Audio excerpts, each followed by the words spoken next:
amados irmãos. Porque pela graça sois salvos, mediante a fé, e isso não vem de vós, é dom de Deus. Vamos orar.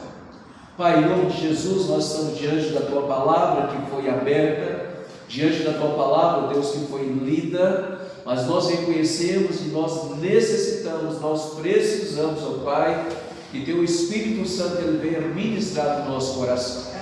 A Tua palavra diz: quem tem ouvidos, ouça aquilo que o Espírito diz às igrejas. E aqui nós fazemos parte da Tua igreja, e como igreja do Senhor, como ovelha do Senhor, nós queremos ser alimentados pela verdade do Senhor, de modo que o Teu Espírito Santo venha falar ao nosso coração, que sejamos edificados e que toda honra, que toda glória seja dada ao Teu nome, e é no nome do Senhor Jesus que nós oramos e agradecemos. Amém. Amém. Amados, em cima dessa palavra eu quero trazer como tema para a nossa meditação nessa noite: maravilhosa graça. Vou repetir: maravilhosa graça.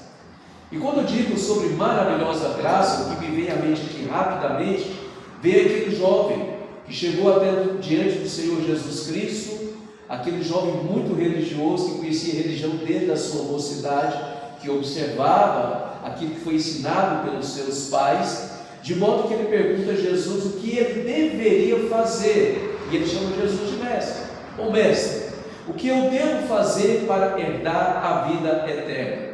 Aquele jovem ele entendia que para herdar a vida eterna dependeria dos seus méritos. Aquele jovem entendia que para ele herdar a vida eterna deveria depender da sua performance, ou quem sabe depender da sua tradição, até porque ele havia aprendido a lei do Senhor, a Torá, através dos seus pais.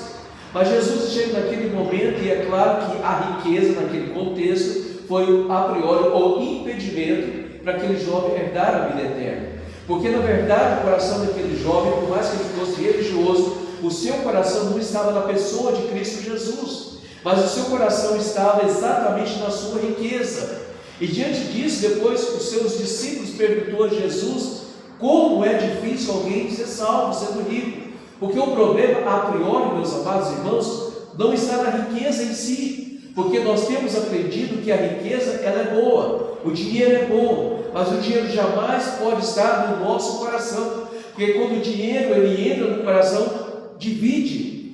Quem deve ocupar o nosso coração é a pessoa de Cristo Jesus. E aquele jovem não tinha esse entendimento, e de modo que ele saiu triste na presença do Senhor Jesus, porque ele deveria. Então Jesus deu uma missão a ele, e ele não obedeceu. Então vai, vende tudo que você tem, dê aos pobres, depois me segue. E diz a palavra de Deus que ele saiu triste, porque ele não entendia que salvação não depende de méritos, salvação não depende de performance, salvação não depende de obras, mas salvação depende da graça de Deus.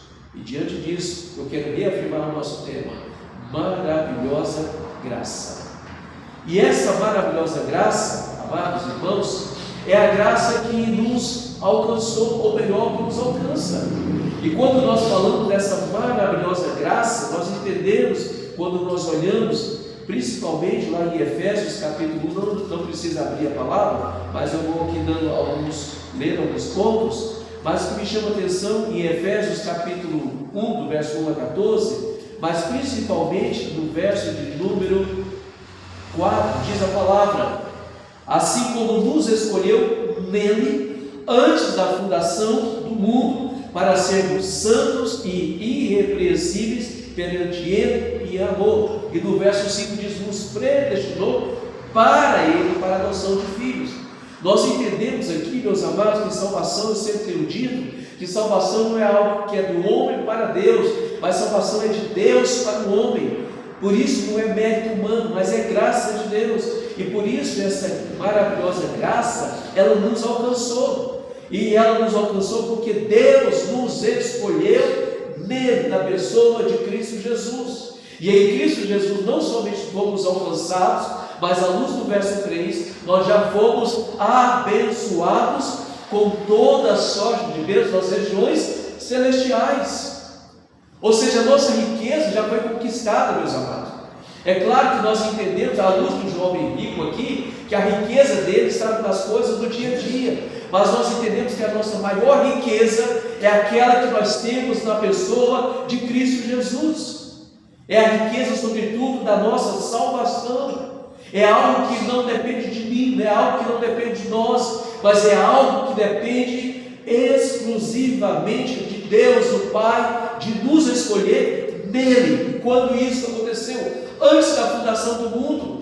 Não havia embrião, nenhum de nós éramos ainda embrião aos olhos da medicina, mas lá Deus já tinha um plano na nossa vida, Deus já tinha um propósito na nossa vida, e esse propósito era de nos salvar na pessoa de Cristo Jesus. E aí nós entendemos, meus amados irmãos, a importância de Jesus Cristo na nossa vida, e não somente Jesus Cristo, mas a escolha do Pai. Por isso eu digo que é uma maravilhosa graça, porque foi a graça que nos alcançou, ou seja, foi uma escolha divina, e isso se dá exclusivamente na pessoa de Cristo Jesus. Mas em segundo lugar, olhando para essa maravilhosa graça, ela não somente nos alcança, mas ela também nos transforma.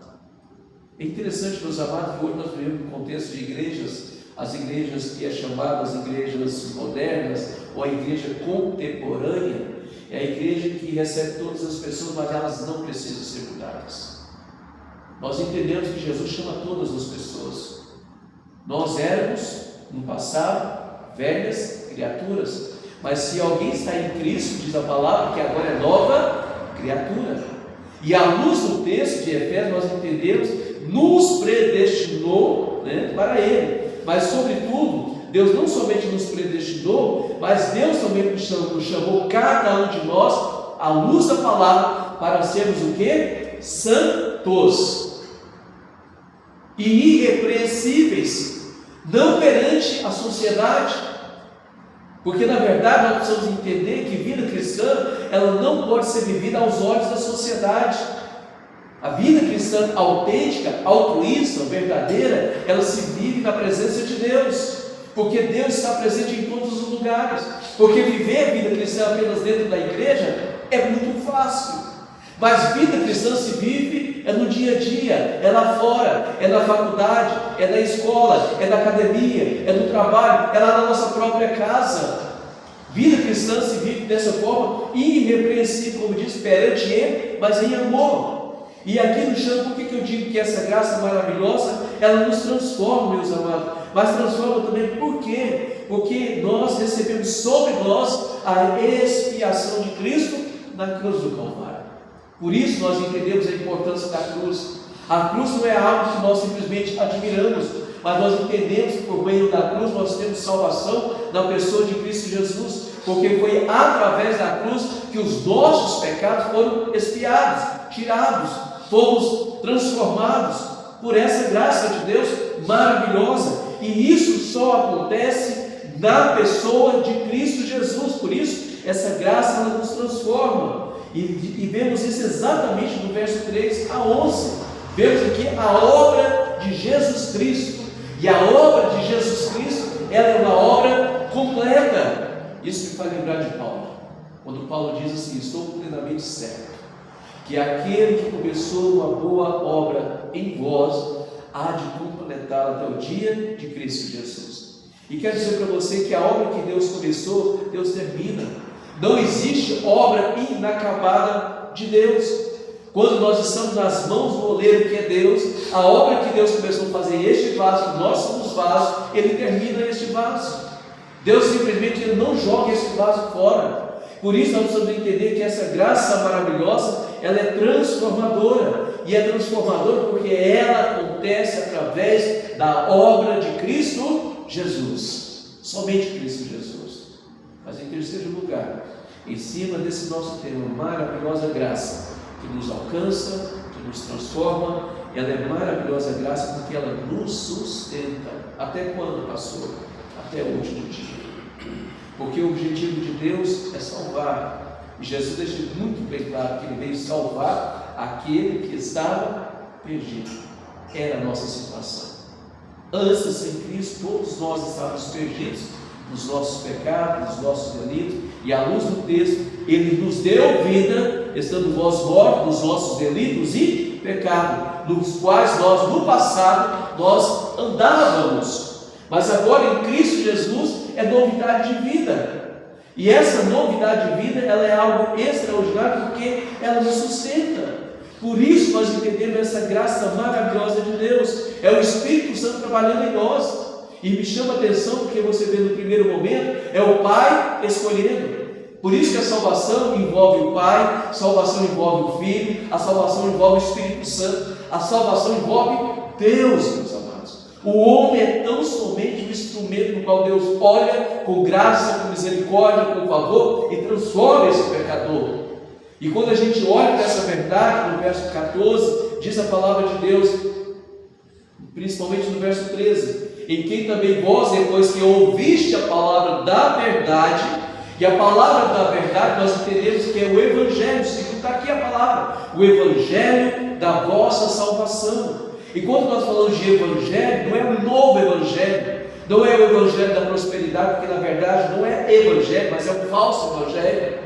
Não é o Evangelho da facilidade, mas é o Evangelho, e a palavra Evangelho significa boas novas, e só se encontra boas novas na pessoa de Cristo Jesus. Sem Jesus não existe boas novas, sem Jesus não há vida, sem Jesus não há salvação. E o Espírito Santo ele aplica isso em nós, trazendo entendimento para que a gente possa olhar para a palavra e entender o Evangelho de Cristo Jesus, da nossa salvação. E diz aqui a palavra, tendo nele também crido. Porque diz a palavra de Deus que a fé vem pelo ouvir, e ouvir a palavra de Cristo Jesus. Nós ouvimos esse Evangelho. Não somente ouvimos, mas a fé é colocada dentro de nós. E essa fé é dom de Deus, para que ninguém se glorie diante de Deus. Ninguém tem méritos aqui, meus amados. Ninguém pode chegar diante de Deus, eu tenho os pontos, ninguém tem. Todos nós éramos, por natureza, caídos, mas Deus, na sua graça, nos alcançou na pessoa de Cristo Jesus, e o Espírito Santo nos convenceu do nosso pecado, da justiça, do juízo. O Espírito Santo transformou a nossa vida, e Ele nos sustenta, e sustenta até o fim, porque o papel do Espírito Santo é nos santificar. É algo que nós ainda precisamos entender, que não fomos ainda glorificados. E aqui eu quero chamar a sua atenção. Há muitas pessoas dentro da igreja que procuram muito a perfeição dos membros, e você não consegue ver nem perfeição em você mesmo. Não existem pessoas perfeitas dentro da igreja. Todos nós estamos no processo de santificação, diz a palavra de Deus em Romanos capítulo 8. Ainda nós não fomos ainda glorificados. O glorificado é o estágio final, a vida de todo crente em Cristo Jesus. Mas todos nós estamos no processo de santificação em direção da glorificação. E isso vai acontecer quando fecharmos os olhos para essa realidade. Por mais que você já tenha experiência na igreja, por mais que você já tenha tempo na igreja, por mais que já tenhamos cabelos brancos, meus amados, mas Deus ainda está trabalhando em nós, porque a glorificação ainda não aconteceu. É algo que o Espírito Santo está trabalhando em nós. Por isso é Ele que nos sustenta, e essa maravilhosa graça é a prova viva que o Espírito Santo é aquele que nos selou, que o Espírito Santo é aquele que nós temos como penhor, como diz no verso 14, diz a palavra, o qual é o penhor da nossa herança. E não somente isso, até ao resgate da sua propriedade em louvor da sua glória. Sabe o que eu aprendo aqui, amados? Tudo é para a glória de Deus. Tudo é para a glória de Deus. Tudo que Deus fez, Ele fez para a sua glória. A criação é para a glória de Deus. A nossa salvação é para a glória de Deus. E nós precisamos ter essa verdade tão clara diante dos nossos olhos, no nosso dia a dia. Você, mulher, esposa, ou filho, você, homem, que de vez em quando lava a vasilha, eu de vez em quando lavo a vasilha, né, querida? A gente precisa entender que é para a glória de Deus. Varrer uma casa, de repente, é para a glória de Deus. O seu trabalho é para a glória de Deus. Os seus estudos é para a glória de Deus. Mas, acima de tudo, a nossa salvação é para a glória de Deus. Por isso nós estamos debaixo dessa maravilhosa graça. E essa maravilhosa graça, ela nos alcança, ela nos transforma e ela nos sustenta. Porque pela graça sois salvos mediante a fé. Isso não é algo de mim, nem seu ou nosso, mas é um dom de Deus. Que Deus assim nos ajude, que nós possamos sair daqui mais do que entendendo sobre essa maravilhosa graça revelada na pessoa do Pai, do Filho e do Espírito Santo. Amém. Vamos orar. Graças te damos, ó Deus, pelo momento que nós passamos na tua presença, e que essa verdade